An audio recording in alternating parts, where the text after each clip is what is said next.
Before we start creating our run cycle animation, we need to study a bit some references. You can easily find some breakdowns of run cycle animation online, but it's always a good thing to study some references, to train your eyes, to learn what to look for and to avoid mistakes. While I will make a slightly stylized run cycle, the physicality and principle of a realistic run cycle still apply. Only the rhythm and the amplitude or the exaggeration will make the difference. You will find the link to different reference videos I've picked on YouTube in the documentation. I will use ThinkSketch to currently study the ones I'm showing you right now. When working on a run cycle, we will mainly focus on 4 poses: the down or passing pose, the push, the up pose, and finally the straight legs just before the contact and the end of the cycle. When working on a cycle analysis, I advise you to focus on one feature at a time. The first thing I will check here is the shape of the spine and the overall line of action. Between the contact pose and the down pose, we can see how the whole character's spine and line of action from the foot form some kind of S shape. So from the front view, if we isolate the spine from the hips and the shoulder, it creates a C shape, and from the side view, it does create a C shape forward too. During the down pose or passing pose, the shape is almost the same, but it's getting slightly straighter. I think the pushing pose is one of the most iconic poses during a run because the line of action is super easy to read, creating both from the side view and the front view a nice elongated arc. During the up pose, our character's spine from the front view is almost straight. And from the side view, while the character is slightly leaning forward, the spine is also looking a bit straight. This is the time where we will be mirroring the cycle in a way and shifting the shape of the torso onto the other side.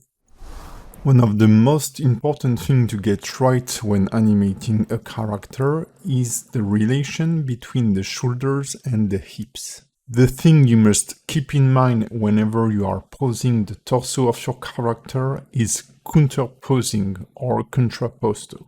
The human spine is able of a very little compression thanks to the discs we have between our bones. And when aging, those discs get a little stiffer and a little smaller. This is why when getting old, you often lose like 1 centimeter. In this case, you don't really need to think about the relationship between your shoulder position and the hips. But when you are leaning on a side, you will generally compensate this rotation by pushing onto your leg to support the weight that has shifted.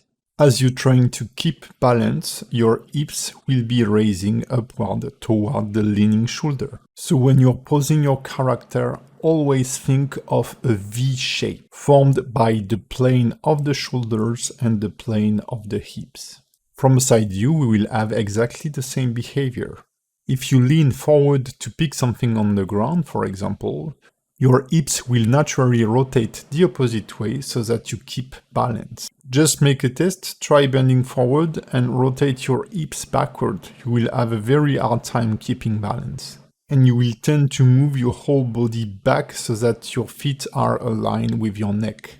So the relation between your shoulders, your hips and your feet is always about keeping balance. And counterposing also occurs during a twist. If you twist your upper body right, there are big chances that you will slightly compensate with your hips. So if we now get back to our references, it will be kind of obvious. When the left side of the hips of Usain Bolt are twisted forward, his right shoulder is twisting forward to compensate. And you can observe exactly the same thing on the front view.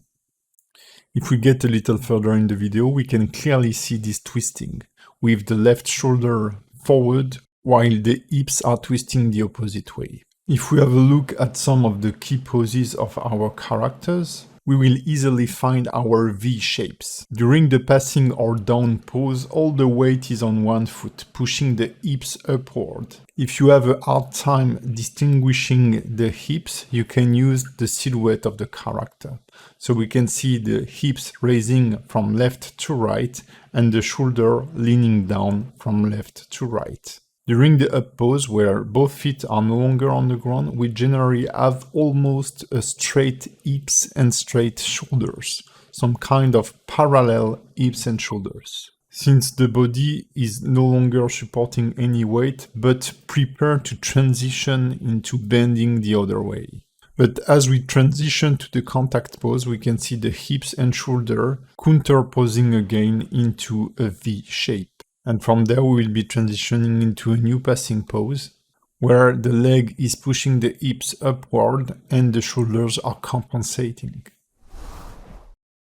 In the run cycle, one of the most important things is the up and down of the center of gravity. But the most common mistake I see on beginners' run cycle are the left to right motion. The first very important thing to think about is that the faster you run, the less left to right motion you will have. And this is why run cycles are easier than walk cycle, is that you don't have to think that much about the weight shifting from left to right. But there is still a bit of it. The side-to-side motion will reach its extreme a bit after the contact pose. When the athlete is pushing on his leg to jump, his leg is pushing on the opposite direction. So when pushing on the right leg, his body is translating to the left. And it will take a couple of frames after the contact pose for the body to absorb this translation and then go back into a pushing pose that will push the body the opposite way. And it's gonna be a bit of the same regarding the up and down. While it's pretty easy to spot the up pose when the character is airborne, the down pose doesn't occur whenever the character is contacting with the ground, but a few frames after. Because again, the body needs some time to compensate the weight and the momentum. The relationship between the hands and the legs is not that complicated. As for the hips and the shoulder, they behave the opposite way. When the right leg is moving forward, the left hand is moving forward. When the right hand is back, the left foot is back. And we will find the same kind of behavior during a walk cycle.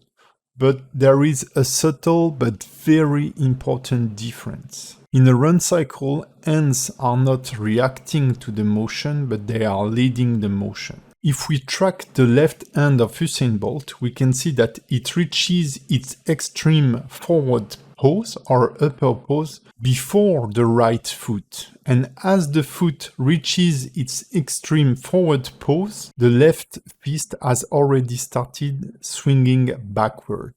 So during the forward motion, the fist arrives first and pulls the body up and forward.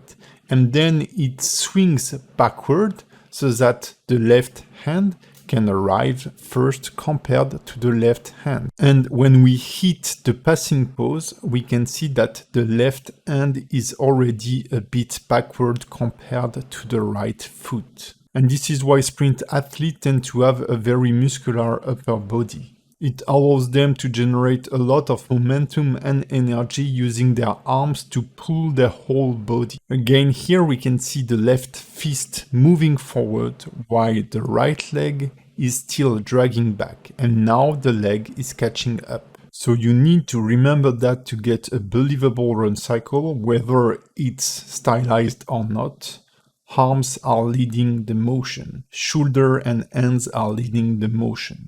To wrap up this video, we will have a quick look to the arc made by the legs. Here I've traced the left leg motion path, but using a sprint athlete as a reference can be a little misleading depending on what kind of run cycle you want to do. If you're an average person like me, there is very little chance that when you run, you hit this kind of pose. So never forget that when you are studying references, put them in their context. What are you looking at? So in the context of a more classic run cycle, even if it is a bit athletic, your motion path will mostly look like that. We can also see that those athletes are very light on their feet, mostly running on the tip of their feet. While we may favorize a rolling foot from the heel to the tip when we will do our run cycle. It will be also important to study the shape of the arm. Look at when it reaches the back, it's mostly angled, and then it gets straight during the passing pose, and then it gets very angled when reaching its higher pose, with the elbow leading the motion, meaning that the elbow will reach its extreme pose a little before the hand, maybe 1 frame. Since we will be using forward kinematic to animate the arms, we don't really need to track the arc on the reference. You can do it, but I believe that the pose is more important. A final thought is the position of the foot when landing on the ground. You can see on the right reference that the foot will be slightly shifting to the inside when hitting the ground. These are little details that can make your run cycle way more believable or interesting. Also, you should avoid to make a straight line with the foot motion. You should make a slight left to right arc during the passing pose, where the foot will get to the outside during the passing and get a little centered during the contact frame. We could analyze those references forever. So what we will do is that we will jump into the blocking of our run cycle, and for each pose we will try to think about all those details.